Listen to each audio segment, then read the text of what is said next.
ಸ್ನೇಹಿತರೆ ನಮಸ್ಕಾರ. ದ ಹಿಂದೂಸ್ತಾನ್ ಗೆಜೆಟ್ಗೆ ಸ್ವಾಗತ. ನಾನು ಹನುಮಂತ್. ಈ ದಿನ ನಡೆದಂತಹ ಪ್ರಮುಖ ಸುದ್ದಿಗಳ ಕಡೆ ಇವತ್ತು ಗಮನ ಹರಿಸೋಣ. ಇವತ್ತು ರಾಜ್ಯ, ದೇಶ ಮತ್ತು ವಿದೇಶದಲ್ಲಿ ಏನಾಯ್ತು ಎಲ್ಲ ಪ್ರಮುಖ ಸುದ್ದಿಗಳನ್ನ ಇವತ್ತು ನಾನು ಈ ವಿಡಿಯೋದಲ್ಲಿ ಕವರ್ ಮಾಡಿದ್ದೆ. ಹಾಗಾಗಿ ಇವತ್ತು ನಮ್ಮ ವೆಬ್ಸೈಟ್ ನಲ್ಲಿ ಪ್ರಕಟಗೊಂಡ ಪ್ರಮುಖ ಸುದ್ದಿಗಳನ್ನ ನೋಡೋಣ. ಹುಬ್ಳಿ ಇಂದ ಬಂದಂತಹ ಸುದ್ದಿ, ಈದ್ಗಾ ಮೈದಾನದಲ್ಲಿ ಗಣೇಶೋತ್ಸವ, ಅಂಜುಮನ್ ಅರ್ಜಿ ತಿರಸ್ಕೃತ. ಏನು ಪ್ರತಿ ವರ್ಷ ಈದ್ಗಾ ಮೈದಾನದಲ್ಲಿ ಗಣೇಶ ಚತುರ್ಥಿ ಆಚರಣೆಯನ್ನ ಮಾಡ್ತಿದ್ರು. ಈ ಬಾರಿ ಗಣೇಶ ಚತುರ್ಥಿ ಪ್ರತಿಷ್ಠಾಪನೆ ವಿಚಾರವಾಗಿ ಅಂಜುಮನ್ ಸಂಸ್ಥೆ ಸಲ್ಲಿಸಿದ ಅರ್ಜಿಯನ್ನು ಧಾರವಾಡ ಹೈಕೋರ್ಟ್ ವಜಾಗೊಳಿಸಿದೆ. ಗಣೇಶೋತ್ಸವದ ಕುರಿತು ಮಹಾನಗರ ಪಾಲಿಕೆ ಕೈಗೊಂಡ ನಿರ್ಣಯವನ್ನು ಪ್ರಶ್ನಿಸಿ ಹುಬ್ಳಿಯ ಅಂಜುಮನ್ ಇಸ್ಲಾಂ ಸಂಸ್ಥೆಯವರು ಧಾರವಾಡ ಕೋರ್ಟ್ನಲ್ಲಿ ಮೇಲ್ಮನವಿ ಸಲ್ಲಿಸಿದರು. ವಿಚಾರಣೆ ನಡೆಸಿದ ನ್ಯಾಯಮೂರ್ತಿ ಸಚಿನ್ ಮಗ್ದುಮ್ ಅವರಿಂದ ಏಕಸದಸ್ಯದ ಪೀಠವು ಮೇಲ್ಮನವಿ ಅರ್ಜಿಯನ್ನು ತಿರಸ್ಕರಿಸಿ ತೀರ್ಪು ನೀಡಿದೆ. ಈ ಮೂಲಕ ಎರಡನೇ ವರ್ಷವು ಈದ್ಗಾ ಮೈದಾನದಲ್ಲಿ ಗಣೇಶೋತ್ಸವ ನಡೆಸಲು ಅನುಕೂಲ ಆದಂತಾಗಿದೆ. ಅದೇ ರೀತಿ ಮುಂದಿನ ಸುದ್ದಿಯ ಬಗ್ಗೆ ನೋಡೋದಾದ್ರೆ, ಇವತ್ತು ರಾಜ್ಯ ರಾಜಕೀಯದಲ್ಲಿ ನಡೆದಂತಹ ಪ್ರಮುಖ ಬೆಳವಣಿಗೆಗಳ ಕುರಿತು ನೋಡೋಣ. ಅಶೋಕ್ ಟಾರ್ಗೆಟ್ ಪದ್ಮನಾಭನಗರದ ಮಾಜಿ ಬಿಜೆಪಿ ಜೆಡಿಎಸ್ ಕಾರ್ಪೊರೇಟರ್ಗಳು ಕಾಂಗ್ರೆಸ್ ಸೇರ್ಪಡೆ. ಮುಂಬರುವ ಲೋಕಸಭಾ ಹಾಗೂ ಬಿಬಿಎಂಪಿ ಚುನಾವಣೆಯಲ್ಲಿ ಹೆಚ್ಚಿನ ಸ್ಥಾನ ಗೆಲ್ಲುವ ಗುರಿ ಹೊಂದಿರುವಂತಹ ಕೆಪಿಸಿಸಿ ಅಧ್ಯಕ್ಷ ಡಿಕೆ ಶಿವಕುಮಾರ್ ಅವರು, ಉಪಮುಖ್ಯಮಂತ್ರಿ ಅದೇ ಡಿಕೆ ಶಿವಕುಮಾರ್ ಅವರು ಇದೀಗ ಬಿಜೆಪಿಯ ಪ್ರಭಾವಿ ಆರ್ ಅಶೋಕ್ ಅವರ ಕ್ಷೇತ್ರದಲ್ಲಿ ಆಪರೇಷನ್ ಹಸ್ತ ಆರಂಭಿಸಿದ್ದಾರೆ. ಅವರು ಆಪರೇಷನ್ ಹಸ್ತವನ್ನ ಆರಂಭಿಸಿ ಅಲ್ಲಿರುವಂತಹ ಸ್ಥಳೀಯ ಕಾರ್ಪೊರೇಟರ್ಗಳನ್ನ ತಮ್ಮ ಪಕ್ಷಕ್ಕೆ ಸೇರಿಸಿಕೊಳ್ಳುವಲ್ಲಿ ಯಶಸ್ವಿಯಾಗಿದ್ದಾರೆ ಉಪಮುಖ್ಯಮಂತ್ರಿ ಡಿಕೆ ಶಿವಕುಮಾರ್ ಅವರು. ಇನ್ನು ಮುಂದಿನ ಸುದ್ದಿಯ ಕಡೆ ಹೋಗೋದಾದ್ರೆ, ಸಿಸಿಬಿ ಪೊಲೀಸರ ಬಳಿ ಹಣ ಪಡೆದಿರುವುದಾಗಿ ತಪ್ಪೊಪ್ಪಿಕೊಂಡ ಚೈತ್ರಾ ಅಂಡ್ ಗ್ಯಾಂಗ್. ಸಿಸಿಬಿ ಪೊಲೀಸರ ಬಳಿ ನಾನು ಉದ್ಯಮಿ ಅವರ ಹತ್ರ ಹಣ ಸ್ವೀಕರಿಸಿದ್ದೇನೆ, ಹಣ ಪಡೆದುಕೊಂಡಿದ್ದೇನೆ ಎಂದು ಚೈತ್ರಾ ಅಂಡ್ ಗ್ಯಾಂಗ್ ಒಪ್ಪಿಕೊಂಡಿದ್ದಾರೆ ಅಂತ ತಿಳಿದು ಬರ್ತಾ ಇದೆ. ಇನ್ನು 3 ಬ್ಯಾಗ್ ನಲ್ಲಿ 1 ಕೋಟಿ ಹಣ ಇರುವುದನ್ನ ಕೊಟ್ಟರು. ಅದನ್ನ ಗಗನ್ ಪೂಜಾರಿ ಮತ್ತು ಚೈತನ್ಯಗೆ ಕೊಟ್ಟಿದ್ವಿ. ಆಮೇಲೆ ಆ ಹಣ ಏನಾಯ್ತು ಅನ್ನೋದು ನನಗೆ ತಿಳಿದಿಲ್ಲ ಅಂತ ಶ್ರೀಕಾಂತ್ ಅವರು ಕೂಡ ಅಲ್ಲಿ ವಿಚಾರಣೆ ನಡೆಸಿದಂತಹ ಪೊಲೀಸರಿಗೆ ಮಾಹಿತಿಯನ್ನ ನೀಡಿದ್ದಾರೆ.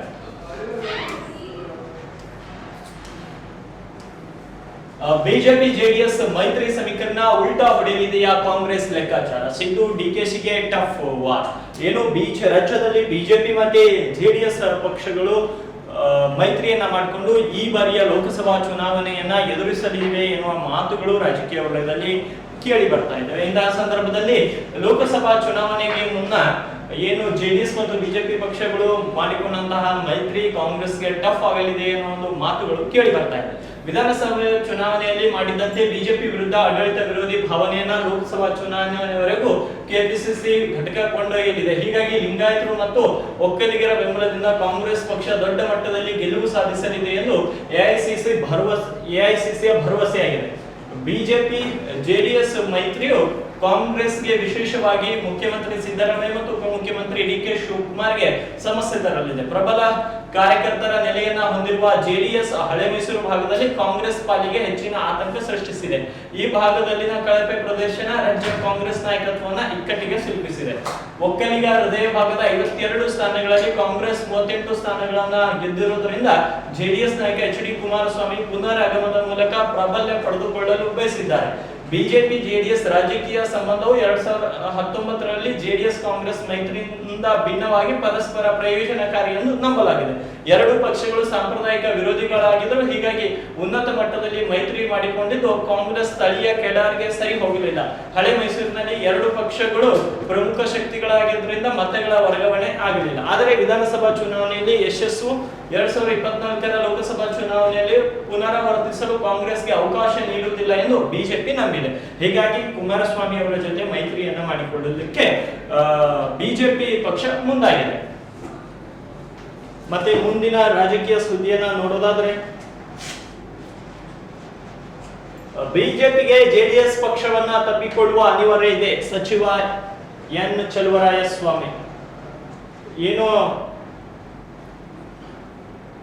ಬಿಜೆಪಿ ಜೆಡಿಎಸ್ ವಿಚಾರಕ್ಕೆ ಸಂಬಂಧಿಸಿದಂತೆ ಬಿಜೆಪಿಗೆ ಜೆಡಿಎಸ್ ಪಕ್ಷವನ್ನ ತಪ್ಪಿಕೊಳ್ಳುವ ಅನಿವಾರ್ಯತೆ ಇದೆ ಎಂದು ಮಂಡ್ಯದಲ್ಲಿ ಕೃಷಿ ಸಚಿವ ಎನ್ ಚಲುವರಾಯಸ್ವಾಮಿ ಅವರು ಹೇಳಿದ್ದಾರೆ. ಜನರಿಗಾಗಿ ಬಿಜೆಪಿ ಜೊತೆ ಮೈತ್ರಿ ಜನರಿಗಾಗಿ ಬಿಜೆಪಿ ಜೊತೆ ಮೈತ್ರಿ ಎಂದು ಜೆಡಿಎಸ್ ನವರು ಹೇಳುತ್ತಿದ್ದಾರೆ. ಪಕ್ಷದ ಅಸ್ತಿತ್ವಕ್ಕಾಗಿ ಬಿಜೆಪಿ ಜೊತೆ ಜೆಡಿಎಸ್ ಮೈತ್ರಿ ಮಾಡಿಕೊಳ್ಳಲಾಗುತ್ತಿದೆ. ಬಿಜೆಪಿ ಹಾಗೂ ಜೆಡಿಎಸ್ ಇವರಿಬ್ಬರಿಗೂ ಇದು ಅನಿವಾರ್ಯವಾಗಿದೆ ಎಂದು ಅವರು ಹೇಳಿದರು. ಈ ಸಂದಿಗ್ಧ ಪರಿಸ್ಥಿತಿಯಲ್ಲಿ ದಸರಾ ಆಚರಣೆ ವಿಚಾರ ದಸರಾ ಆಚರಣೆ ಪರಂಪರೆಯಿಂದ ಬಂದಿದೆ. ದಸರಾವನ್ನು ಪೂರ್ಣ ಪ್ರಮಾಣದಲ್ಲಿ ನಿಲ್ಲಿಸಲು ಆಗಲ್ಲ, ಪರಿಸ್ಥಿತಿಗೆ ಅನುಗುಣವಾಗಿ ಎಷ್ಟು ಸಾಧ್ಯ ಅಷ್ಟು ಸರಳವಾಗಿ ಮಾಡುತ್ತೇವೆ ಎಂದಿದ್ದಾರೆ. ಸದ್ಯದಲ್ಲಿ ರಾಜ್ಯದಲ್ಲಿ ಜೆಡಿಎಸ್ ಮತ್ತೆ ಬಿಜೆಪಿ ಪಕ್ಷಗಳು ಕೂಡ ಅಸ್ತಿತ್ವವನ್ನ ಕಳೆದುಕೊಳ್ಳುವಂತಹ ಹಂತದಲ್ಲಿ ಇವೆ. ಆ ಕಾರಣಕ್ಕಾಗಿ ಈ ಎರಡೂ ಪಕ್ಷಗಳಿಗೂ ಸಹ ಮೈತ್ರಿಯ ಅವಶ್ಯಕತೆ ಇದ್ದೇ ಇದೆ. ಏನು ಸಚಿವರು ಹೇಳಿದ್ದಾರೆ ಆ ಮಾತು ಸತ್ಯ ಅಂತ ಹೇಳ್ಬೋದು. ರಾಜ್ಯದ ಜನರನ್ನ ಕಾಡುತ್ತಿರುವ 5 ಸಮಸ್ಯೆಗಳನ್ನ ಮುಂದಿಟ್ಟು ಸಿಎಂ ಸಿದ್ದರಾಮಯ್ಯ ವಿರುದ್ಧ ಬಿಜೆಪಿ ವಾಗ್ದಾಳಿಯನ್ನ ನಡೆಸಿದೆ. ಡಿ.ಕೆ. ಶಿವಕುಮಾರ್ ಅವರು ಸಮಸ್ಯೆಗಳಿಗಾಗಿ ಕಾಡುತ್ತಿದ್ದಾರೆ ಎಂದು ಸಾಮಾಜಿಕ ಜಾಲತಾಣ ಅಂದ್ರೆ ಎಕ್ಸ್ ನಲ್ಲಿ ಬಿಜೆಪಿ ವ್ಯಂಗ್ಯವಾಡಿದೆ. ರಾಜ್ಯದ ಜನರನ್ನ ಕಾಡುತ್ತಿರುವ 5 ಸಮಸ್ಯೆಗಳು: 1. ಬರಗಾಲ, ಬರಿದಾದ ಜಲಾಶಯಗಳು, ಬೆಲೆ ಏರಿಕೆ, ಕಲುಷಿತ ನೀರು ಪೂರೈಕೆ, ರೈತರ ಆತ್ಮಹತ್ಯೆ. ಸ್ನೇಹಿತರೆ, ಈ 5 1 2 3 4 5 ಈ 5 ಸಮಸ್ಯೆಗಳನ್ನ ಮುಂದಿಟ್ಟುಕೊಂಡು ಬಿಜೆಪಿ ಸಾಮಾಜಿಕ ಜಾಲತಾಣದಲ್ಲಿ ಕಾಂಗ್ರೆಸ್ ವಿರುದ್ಧ ವಾಗ್ದಾಳಿಯನ್ನ ನಡೆಸಿದೆ. ಮತ್ತೆ ಸಿದ್ದರಾಮಯ್ಯ ಅವರಿಗೂ ಟ್ಯಾಗ್ ಮಾಡಿ ಕೂಡ ವಾಗ್ದಾಳಿಯನ್ನ ನಡೆಸಿದೆ. ಅದೇ ರೀತಿ ಸಿದ್ದರಾಮಯ್ಯ ರಾಜ್ಯದ ಜನರನ್ನ ಕಾಡುತ್ತಿರುವ ಈ 5 ಸಮಸ್ಯೆಗಳು ಮತ್ತು ಸಿದ್ದರಾಮಯ್ಯನವರನ್ನ ಕಾಡುತ್ತಿರುವ 5 ಸಮಸ್ಯೆಗಳು ಅಂದ್ರೆ ಡಿ.ಕೆ. ಹರಿಪ್ರಸಾದ್, ಡಿ.ಕೆ. ಶಿವಕುಮಾರ್, ಬಿ.ಕೆ. ಹರಿಪ್ರಸಾದ್, ಡಿ.ಕೆ. ಶಿವಕುಮಾರ್ ಅಂತ ಹೀಗೆಲ್ಲ ವ್ಯಂಗ್ಯವಾಡಿದೆ ಬಿಜೆಪಿ. ಕರ್ನಾಟಕಕ್ಕೆ ಸಂಬಂಧವಿಲ್ಲದ ಪ್ರತಿಮೆಗಳ ಮಂತ್ರಿಗಳ ಹೊಸ ಕಾರುಗಳಿಗೆ, ಓಲೈಕೆ ರಾಜಕಾರಣ ಸೇರಿದಂತೆ ಅನಾವಶ್ಯಕ ಖರ್ಚುಗಳಿಗೆ ರಾಜ್ಯ ಕಾಂಗ್ರೆಸ್ ಸರ್ಕಾರಕ್ಕೆ ಹಣವಿದೆ, ಆದರೆ ಬರ ನಿರ್ವಹಣೆಗೆ ಮಾತ್ರ ಹಣವಿಲ್ಲ. ಸ್ವಾಮಿ ಸಿದ್ದರಾಮಯ್ಯ ಅವರೇ ಕೇವಲ 900 ಕೋಟಿ ಹೊಂದಿಸಲಾಗದಷ್ಟು ರಾಜ್ಯ ಸರ್ಕಾರ ದಿವಾಳಿಯಾಗಿದೆ. ವಾರ್ಷಿಕ 3.27 ಲಕ್ಷ ಕೋಟಿ ಬಜೆಟ್ ಮಂಡಿಸುವ ಕರ್ನಾಟಕ ಸರ್ಕಾರದಲ್ಲಿ ಬರ ನಿರ್ವಹಣೆಗೆ 900 ಕೋಟಿ ರೂಪಾಯಿ ಸಹ ಇಲ್ಲವೆಂದರೆ ಏನಂತ ಎಂದು ಬಿಜೆಪಿ ಪ್ರಶ್ನಿಸಿದೆ. ಹಾಗಾದ್ರೆ ಬಿಜೆಪಿಯ ನಾಯಕರಿಗೆ ಕೇಳಬೇಕು, ಅಷ್ಟಿದ್ದಂತ ಮೊದಲು ಏನು 3.27 ಲಕ್ಷ ಕೋಟಿ ಬಜೆಟ್ ಹೇಳ್ತಿದ್ರಲ್ಲ, ಹಾಗೆ ನೀವೆಲ್ಲ ಹಣ ಚೆನ್ನಾಗಿ ಉಳಿಸಿದ್ರೆ ಇವರಿಗೆ ಅವಕಾಶ ಸಿಗ್ತಾ ಇತ್ತು. ನೀವೇ ಎಲ್ಲ ಖಜಾನೆಯನ್ನ ದೋಚ್ಕೊಂಡ ಮೇಲೆ ಸಿದ್ದರಾಮಯ್ಯನವರಿಗೆ ಎಲ್ಲಿಂದ ದುಡ್ಡು ಬರೋದು? ನನಗೆ ಟಿಕೆಟ್ ಕೊಡ್ಬೇಕು ಬಿಡಬೇಕು ಅಂತ ಡಿಸೈಡ್ ಮಾಡಲು ಚೈತ್ರ ಯಾರು? ಶೋಭಾ ಕರಂದ್ಲಾಜೆ ಕಿಡಿ. ಈ ಬಾರಿ ಉಡುಪಿ ಚಿಕ್ಕಮಗಳೂರು ಲೋಕಸಭಾ ಕ್ಷೇತ್ರದ ಬಿಜೆಪಿ ಟಿಕೆಟ್ ಅನ್ನ ಶೋಭಾ ಕರಂದ್ಲಾಜೆ ಅವರಿಗೆ ಕೊಡುವುದಿಲ್ಲ, ಅದು ನನಗೆ ಅಂತ ಫಿಕ್ಸ್ ಆಗಿದೆ ಎಂದು ಬಡಾಯಿ ಕೊಚ್ಚಿಕೊಂಡಿದ್ದಳು ಚೈತ್ರ ಕುಂದಾಪುರ್. ಹಾಗಿದ್ದರೆ ಈ ವಂಚನೆ ಪ್ರಕರಣದಲ್ಲಿ ಸಿಕ್ಕಾಕೊಂಡಿರುವ ಚೈತ್ರ ಬಗ್ಗೆ ಉಡುಪಿ ಚಿಕ್ಕಮಗಳೂರು ಕ್ಷೇತ್ರದ ಹಾಲಿ ಸಂಸದೆ ಕೇಂದ್ರ ಸಚಿವೆ ಶೋಭಾ ಕರಂದ್ಲಾಜೆ ಏನು ಹೇಳುತ್ತಾರೆ ಎಂಬ ಕುತೂಹಲ ಎಲ್ಲರಲ್ಲಿಯೂ ಇರುತ್ತದೆ. ಇದಕ್ಕೆ ಪ್ರತಿಕ್ರಿಯಿಸಿರುವಂತಹ ಶೋಭಾ ಕರಂದ್ಲಾಜೆ, ನನಗೆ ಟಿಕೆಟ್ ಕೊಡ್ಬೇಕು ಬಿಡ್ಬೇಕು ಅಂತ ಡಿಸೈಡ್ ಮಾಡಲು ಅವಳು ಯಾರು ಎಂಬ ಅರ್ಥದಲ್ಲಿ ಖಾರವಾಗಿ ಪ್ರಶ್ನಿಸಿದ್ದಾರೆ. ಶುಕ್ರವಾರ ಅಂದ್ರೆ ಇಂದು ಉಡುಪಿಗೆ ಆಗಮಿಸಿದ ಶೋಭಾ ಕರಂದ್ಲಾಜೆ ಅವರು ಚೈತ್ರ ಪ್ರಕರಣದ ಬಗ್ಗೆ ಮಾತನಾಡಿದರು. ಚೈತ್ರ ಜೊತೆ ನನಗೆ ವೈಯಕ್ತಿಕ ಸಂಪರ್ಕ ಇರಲಿಲ್ಲ, ನಾವ್ಯಾರು ಆಕೆಯನ್ನ ರಕ್ಷಿಸುತ್ತಿಲ್ಲ ಎಂದು ಅವರು ಸ್ಪಷ್ಟವಾಗಿ ಹೇಳಿದ್ದಾರೆ. ನೂರಾರು ಜನರು ನನ್ನ ಜೊತೆ ಫೋಟೋ ತೆಗೆದುಕೊಳ್ಳುತ್ತಾರೆ, ಹಾಗೆ ಚೈತ್ರ ಫೋಟೋ ತೆಗೆದುಕೊಂಡಿರಬಹುದು. ನನಗೆ ಚೈತ್ರ ಫೋನ್ ಮಾಡಿಲ್ಲ, ನಾನು ಕೂಡ ಅವಳಿಗೆ ಫೋನ್ ಮಾಡಿದ್ದು ಇಲ್ಲ ಎಂದು ಅವರು ಸ್ಪಷ್ಟವಾಗಿ ಹೇಳಿದ್ದಾರೆ. ಅದೇ ರೀತಿ ಮುಂದಿನ ಸುದ್ದಿ ಕಡೆ ಹೋಗೋದಾದ್ರೆ, ಸಂವಿಧಾನ ವಿರೋಧಿ ಶಕ್ತಿಗಳು ಮತ್ತೆ ಮನುಸ್ಮೃತಿ ಜಾರಿಗೆ ಹುನ್ನಾರ ನಡೆಸುತ್ತಿವೆ. ಸಿಎಂ ಸಿದ್ದರಾಮಯ್ಯ ಏನು ಮನುಸ್ಮೃತಿ ಅಂಬೇಡ್ಕರ್ ಅವರು ಪಾರ್ಲಿಮೆಂಟ್ ನಲ್ಲಿ ಏನು ಮನುಸ್ಮೃತಿ ದಹನವನ್ನು ಮಾಡಿದ್ರು, ಇವಾಗ ಮತ್ತೆ ಕೆಲವೊಂದು ವಿರೋಧಿ ಶಕ್ತಿಗಳು ಮನುಸ್ಮೃತಿಯ ಜಾರಿಗೆ ಹುನ್ನಾರವನ್ನ ನಡೆಸ್ತಾ ಇದ್ದಾರೆ. ರಾಜ್ಯ ಜನತೆ ಎಚ್ಚರವಿರಬೇಕು. ಬಿಜೆಪಿ ಪಕ್ಷದ ನಡವಳಿಕೆಗಳು ಎಲ್ಲವನ್ನ ಈ ರೀತಿ ಸಿದ್ದರಾಮಯ್ಯ ಅವರು ಖಂಡಿಸುತ್ತಾ ಸಂವಿಧಾನ ವಿರೋಧಿ ಶಕ್ತಿಗಳು ಮತ್ತೆ ಮನುಸ್ಮೃತಿ ಜಾರಿಗೆ ಹುನ್ನಾರ ನಡೆಸುತ್ತಿವೆ ಎಂದು ಖಾರವಾಗಿ ಟೀಕಿಸಿದ್ದಾರೆ. ಬಿಜೆಪಿ ಜೆಡಿಎಸ್ ಅಭ್ಯರ್ಥಿಗಳು ಗೆಲ್ಲಬೇಕು, ಅದೇ ನಮ್ಮ ಗುರಿ. ಜಿಟಿ ದೇವೇಗೌಡರು ಹೇಳ್ತಿರುವಂತಹ ಹೇಳಿಕೆ ಎಷ್ಟು ಹಾಸ್ಯಾಸ್ಪದವಾಗಿದೆ ಅಂದ್ರೆ, ಬಿಜೆಪಿ ಜೆಡಿಎಸ್ ಅಭ್ಯರ್ಥಿಗಳು ಗೆಲ್ಲಬೇಕು ಅನ್ನೋ ನಿಟ್ಟಿನಲ್ಲಿ ನೀವು ಮೈತ್ರಿ ಮಾಡ್ಕೊಳ್ತಾ ಇಲ್ಲ, ನೀವು ಎರಡೂ ಪಕ್ಷಗಳು ರಾಜ್ಯದಲ್ಲಿ ಅಸ್ತಿತ್ವವನ್ನ ಉಳಿಸಿಕೊಳ್ಳಬೇಕು ಅನ್ನೋ ನಿಟ್ಟಿನಲ್ಲಿ ಈ ಎರಡೂ ಪಕ್ಷಗಳು ಮೈತ್ರಿಯನ್ನ ಮಾಡಿಕೊಳ್ತಾ ಇವೆ. ಏನು ಕಳೆದ ವಿಧಾನಸಭಾ ಚುನಾವಣೆಯಲ್ಲಿ ಎರಡೂ ಪಕ್ಷಗಳು ಸೋತು ಸುಣ್ಣವಾಗಿವೆ. ರಾಜ್ಯದಲ್ಲಿ ಅವುಗಳು ಇನ್ನೂ ಒಂದು 2 ರಿಂದ 3 ವರ್ಷದಲ್ಲಿ ಅಸ್ತಿತ್ವವನ್ನ ಕಳೆದುಕೊಳ್ಳುತ್ತಿರುವಂತಹ ಪಕ್ಷಗಳು. ಅದಕ್ಕಾಗಿ ಈ ಎರಡೂ ಪಕ್ಷಗಳು ಒಂದಾಗಿದ್ರೆ ಈ ಎರಡೂ ಪಕ್ಷಗಳಿಗೆ ಅಸ್ತಿತ್ವ ಇರಲಿದೆ ಅನ್ನೋ ಒಂದು ನಿಟ್ಟಿನಲ್ಲಿ ಈ ಎರಡೂ ಪಕ್ಷಗಳು ಮೈತ್ರಿ ಮಾಡಿಕೊಳ್ತಾ ಇವೆ. ದೇಶದ ಸಮಗ್ರತೆ ಮತ್ತು ಐಕ್ಯತೆಯನ್ನ ಪ್ರತಿಪಾದಿಸುವುದು ಸಂವಿಧಾನದ ಪೀಠಿಕೆ ಅಂತ ಸಂತೋಷ್ ಲಾಡ್ ಅವರು ಹೇಳಿದ್ದಾರೆ.